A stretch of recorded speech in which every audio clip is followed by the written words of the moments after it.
Assalamu alaikum wa rahmatullahi wa barakatuh. Hello everyone, it's Zainab. Welcome back to my daily reading of Hussein's Revolution, its causes and implications by Ayatollah Muhammad Mahdi Shamsuddin.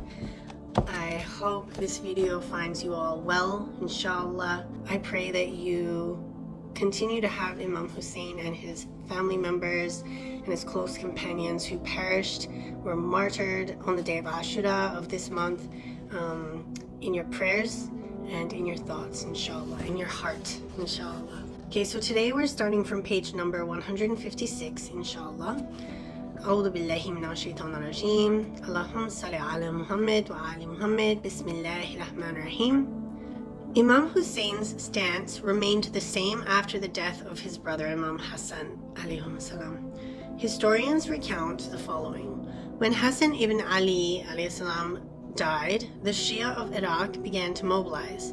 They wrote to Hussein expressing their will to pay their allegiance to him and to revolt against Muawiyah, but he refused their offers, citing the oath and treaty between him and Muawiyah and that he could not breach it. He advised them to wait until the treaty lapses, then at the death of Muawiyah, he will reconsider his position. Muawiyah took advantage of the sanctity that people gave to this treaty. In his letters to Imam Hussain alayhi salam, Muawiyah would remind him of this and warn him against fomenting revolution. In a letter Muawiyah wrote to Imam Hussain alayhi salam, he said the following: I have heard some things about you. I hope that they are not true, as I expect more from you. By Allah, whoever is given the trust and oath of Allah must be worthy of fulfilling it. The most trustworthy in fulfilling their oaths are men like you, who hold high stature, nobility, and God-given status. So take care of yourself. Fulfill the oath of Allah. But if you reject me, I will reject you. And if you plot against me, I will plot against you. So be wary that you do not cause disunity in this nation. It's also possible that Imam Hussain feared that, had he revolted against Muawiyah, people would think that he was of an opinion different from his brothers. Imam Hussain was always cautious to show that he supported and agreed with his brother in the decision to make peace with Muawiyah. This is clear in his responses to those who petitioned him to revolt during the lifetime of his brother. He would say, Hassan is right. Let every one of you remain in his home so long as this man, meaning Muawiyah, remains alive. In summary, Imam Hussain alayhi salam did not revolt against Muawiyah because the nation was not prepared for revolution. This was the same reason that forced Imam Hassan to make peace with Muawiyah after seeing the futility of such a war. If circumstances were different, Imam Hassan would not have made peace and Imam Hussain would have revolted. The peace that the sons of Imam Ali alayhi salam made also became a barrier that prevented their revolt during Muawiyah's reign. Add to all this Muawiyah's character and public persona, which made the revolution's failure a certainty. Thus, Imam Hassan and Imam Hussain alayhim salam had no choice but to delay the revolution and begin preparing the nation for change. The calls to revolution continued to spread successfully throughout the time of Muawiyah's reign. They were fed by Muawiyah's oppression and the impiety of his regime.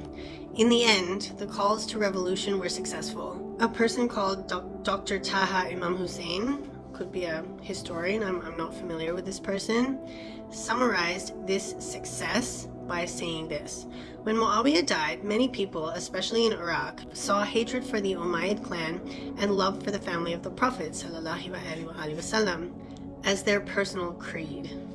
Now let's take a look at the character of Yazid. As for Yazid, his actions were completely opposite to his father's. He was, of course, for those who don't know, Yazid was the son of Muawiyah.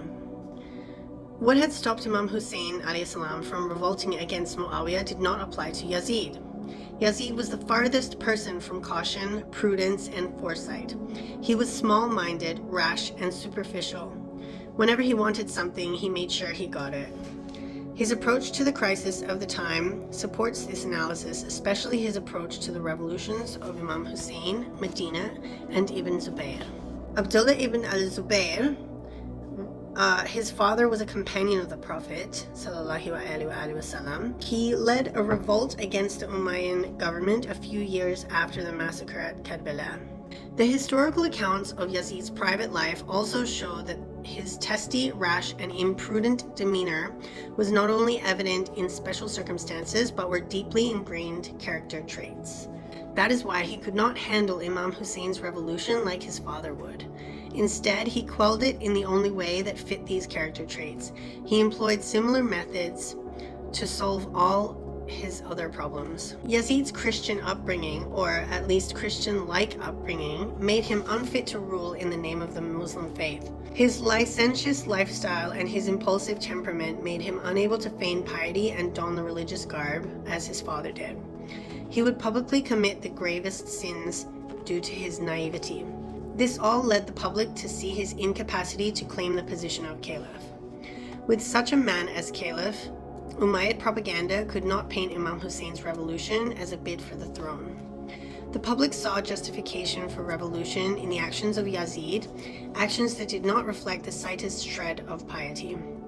The nation was able to accept Imam Hussein's revolution as an attempt to protect religion, seek reform, and overcome the tyrannical yoke of the Umayyad clan. Side note, just for those who don't know, Yazid, being the son of Muawiyah, gained caliphate not by election, not by people voting for him, not by people petitioning to have him in the position of caliph, but merely because he inherited the role from his father. His father left the request for him to inherit the role of caliphate in his will when he passed away. So